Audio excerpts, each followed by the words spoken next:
بسم اللہ الرحمن الرحیم والصلاة والسلام علی سید المرسلین خاتم نبیین محمد صلی اللہ علیہ وسلم۔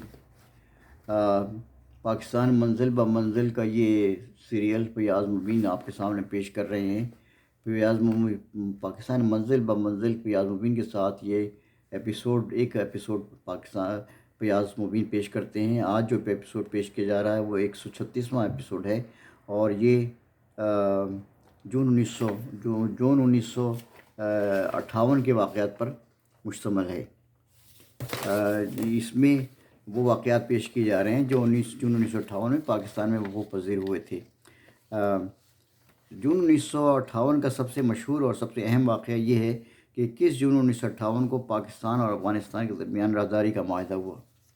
پاکستان اور افغانستان کے نمائندوں نے ایک معاہدے پر دستخط کیے جو راہداری کا معاہدہ کہلاتا ہے۔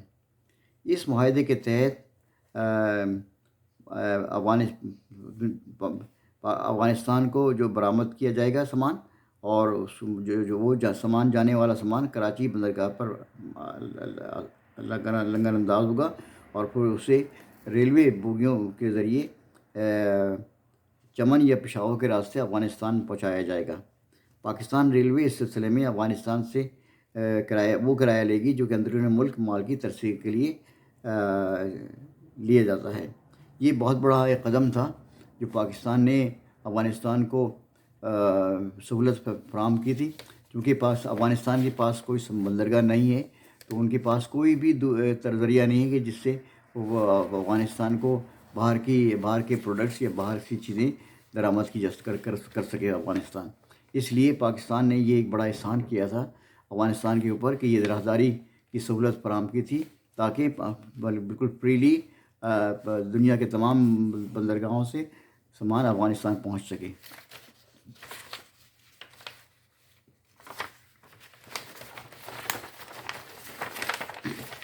یکم جون 1958 کو کوئٹہ میں شدید زلزلہ آیا جس سے کافی تباہ کاری ہوئی ہے۔ 3 جون 1958 کو حکومت پاکستان نے 6 افراد پر مشتمل پریس کمیشن قائم کیا۔ 3 جون 1958 کو ہی ملتان کے لیے سوئی گیس کی ترسیل کا کام مکمل ہوا۔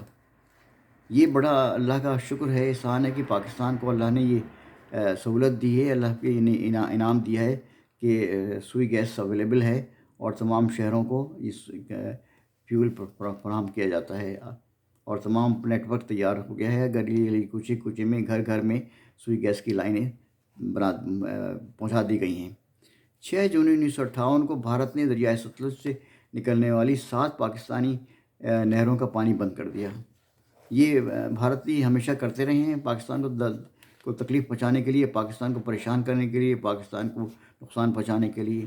اللہ تبارک و تعالیٰ پاکستان کے حال پہ رحم فرمائے، پاکستان کی مدد فرمائے۔ 12 جون 1958 کو ایس ایم توفیق کراچی کے میئر منتخب ہو گئے۔ 14 جون 1958 کو بھارت نے پاکستان کو دریائے بیاس کے پانی سے محروم کرنے کے لیے نہر سرہند مکمل کر لی۔ نہر سرہند جو ہے وہ دریائے بیاس کا پانی کو بائی پاس کرتی ہے، اور وہ پاکستان کے دریائے بیاس کے پانی کو پاکستان پہنچنے نہیں دیتی۔ 15 جون 1958 کو کشمیر لبریشن فرنٹ نے 27 جون 1958 کو لائن آف کنٹرول عبور کرنے کا اعلان کیا۔ یہ فیصلہ صحیح نہیں تھا، کیونکہ ظاہر ہے اگر خدا نخواستہ نہتے کشمیریوں پر کشمیری اگر وہ بارڈر کراس کرتے، اور کراس کرنے کے دوران اگر بھارتی فوج اس پہ فائر کھول دیتی تو بیچارے بے گناہ مسلمان مارے جاتے۔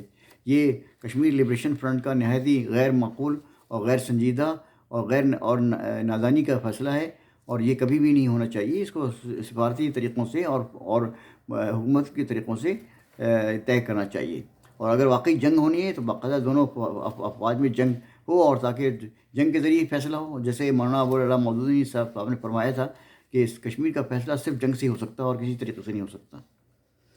لیکن ہمیشہ پاکستان کی فوج نے اس میں بارے میں ہمیشہ بڑی بزدلی کا ثبوت دیا ہے، اور جو علاقہ کشمیر کا پاکستان کے پاس ہے وہ بھی افغان مجاہدین جو قبائلی مجاہدین کی وجہ سے ہے، وہ پاکستانی فوج کی وجہ سے نہیں ہے۔ پاکستانی فوج کئی دفعہ کوشش کرنے کی ہے کشمیر میں جنگ کرنے کی، اور ہمیشہ ناکام رہے ہیں، اس لیے کہ پور پلاننگ ہے، پور آرگنائزیشن ہے اور پور ارینجمنٹس ہیں، تو ظاہر کیسے جیت فتح حاصل کر سکتے ہیں۔ 16 جون 1958 کو ڈاکٹر خان صاحب مرحوم کے صاحبزادے خان سفیر اللہ خان مغربی پاکستان کے خان سعد اللہ خان مغربی پاکستان کے وزیر مقرر ہوئے۔ 18 جون 1958 کو سب سے پہلے جماعت اسلامی نے آئندہ انتخابات کے لیے اپنے منشور کا اعلان کیا۔ اس وقت تک کسی سیاسی پارٹی کے پاس کوئی منشور ہی نہیں تھا اور نہ کوئی ان کے پاس سنجیدگی سے وہ انتخابات کی تیاری کر رہے تھے۔ صرف ایک جماعت اسلامی تھی جس نے اپنا منشور کا اعلان کیا اور اس کو پریس کو ایشو کیا۔ 18 جون 1958 کو ہی وزیر اعلیٰ مشرقی پاکستان عطاء الرحمٰن اپنے عہدے سے مستعفی ہو گئے۔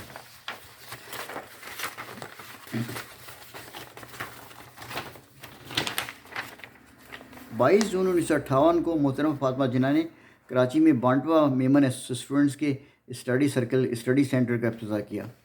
یہ بانٹوا میمن بہت ہی خیراتی آرگنائزیشنس ہے اور اس نے بڑا خیراتی کام کیا ہے اور چیریٹی کا کام کیا ہے، اور کراچی میں مختلف جگہ پہ انہوں نے اسٹوڈنٹس کے اسٹڈی سرکل اور اسٹڈی سینٹر کے قائم کیے ہیں۔ 22 جون 1958 کو پاکستان اور بھارت کے درمیان نہری پانی سے متعلق ضروری دستاویزات کا تبادلہ کیا ہے، جس میں پاکستان نے یہ ثابت کیا کہ جو کنسٹرکشن بھارت کر رہا ہے وہ غیر قانونی ہے اور اللیگل ہے اور اللیجیٹیمیٹ ہے۔ 25 جون 1958 کو مرکزی کابینہ نے ملک میں فولاد کا کارخانہ لگانے کا فیصلہ کیا۔ 25 جون 1958 کو لائن آف کنٹرول عبور کرنے کے لیے مظفر آباد جانے والے رضاکاروں کو روک لیا گیا۔ 25 جون 1958 کو ہی پاکستان کی پہاڑی چوٹی راکا پوشی سر ہوئی۔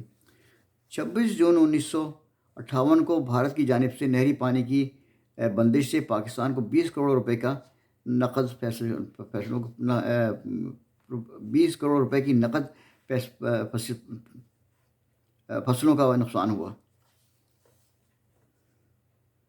9 جون 1958 کو ایوب خان کی ملازمت میں 2 سال کی توسیع کر دی گئی۔ یہ بڑا نادانی کا فیصلہ تھا اور اس سے پاکستان کے پر بہت ہی منفی اثرات ہوئے، اور جون 1958 میں جنرل ایوب خان کی میعاد ملازمت میں توسیع نہ ہوتی تو پاکستان کی تقدیر کا ستارہ جس انداز سے چمکتا اس کا اندازہ لگانے کے لیے کسی خاص علم نجوم کی ضرورت نہیں ہے۔ اور اس کے بعد سے فوج نے مستقل اقتدار پہ قبضہ کر لیا اور ہر عہدے پہ اور ہر ڈپارٹمنٹ کے ہیڈ جو ہے وہ فوجی بنا دیا۔ یہ ملک فوج کا نہیں ہے، فوج ایک ادارہ ہے، لیکن یہ جو ملک ہے یہ عوام کا ہے، یہ جو عوام جو بستے ہیں ان کا ملک ہے، اور اس میں عوام کو ہی اقتدار اعلیٰ کا حق ہے۔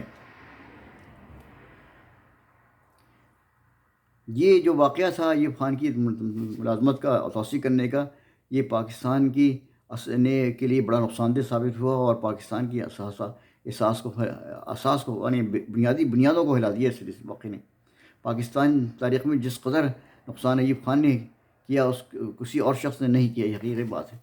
یعنی 10-12 سال تک ہر طرف فوج بیٹھی رہی اور کسی قسم کی سیاسی ایکٹیویٹی اور نہیں ہوئی، اور انتہائی ظالمانہ اور ڈکٹیٹوریل ٹائپ کا گورنمنٹ ہوتی رہی۔ تمام پریس پہ پابندی رہی، تمام لیڈروں پہ پابندی رہی، ایبڈو کے قانون سے اور دوسرے مختلف قسم کے قانون بنائے گئے جس میں سیاسی لیڈروں کو سیاست سے دور رکھا جا سکے۔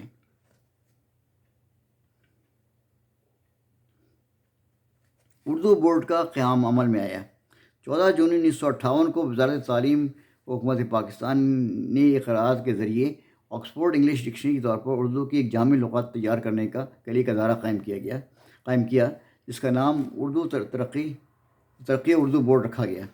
اس ادارے کے لیے اعزازی معتمد عبدالحفیظ کاردار اور پہلے نائب صدر بیگم شائستہ اکرام اللہ، پہلے صدر ڈاکٹر ممتاز حسن اور پہلے مدیر اعلیٰ بابا اردو مولوی عبدالحق مقرر ہوئے۔ 9 جون 1959 کو نامور ماہر لسانیات اور ماہر لغت جناب شان الحق حقی اس ادارے کے اعزازی معتمد کی میں سے وابستہ ہوئے اور انہوں نے اس ادارے میں نئی روح پھونک دی۔ 27 مارچ 1982 کو مغربی ترقی اردو بورڈ کا نام بدل کر اردو ڈکشنری بورڈ رکھ دیا گیا۔ 2010 میں یہ لغت 22 حصوں میں پائے تکمیل کو پہنچی۔ 2017 میں اس لغت کو آن لائن کر دیا گیا۔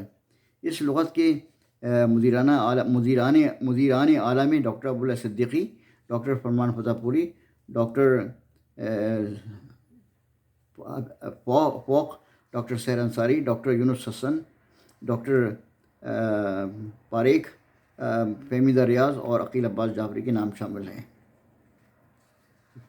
مشرقی پاکستان میں گورنر راج۔ 20 جون 1958 کو گورنر سلطان الدین احمد اور اسکندر مرزا نے صوبے میں گورنر راج نافذ کر دیا۔ گورنر راج 2 ماہ تک قائم رہا اور 2 ماہ کے بعد 25 اگست 1958 کو عوامی لیگ پھر اقتدار پر پہنچ گئی۔ یہ واقعات میں نے آپ کے سامنے پیش کیے جو جون 1958 کے وقت تھے۔ اللہ تعالیٰ سے دعا ہے پاکستان کو قائم و دائم رکھے اور پاکستان کو سلامت رکھے اور پاکستان کے لوگوں کو پاکستانی کی قدر و اہمیت کا اندازہ ہو۔ پاکستان پائندہ باد۔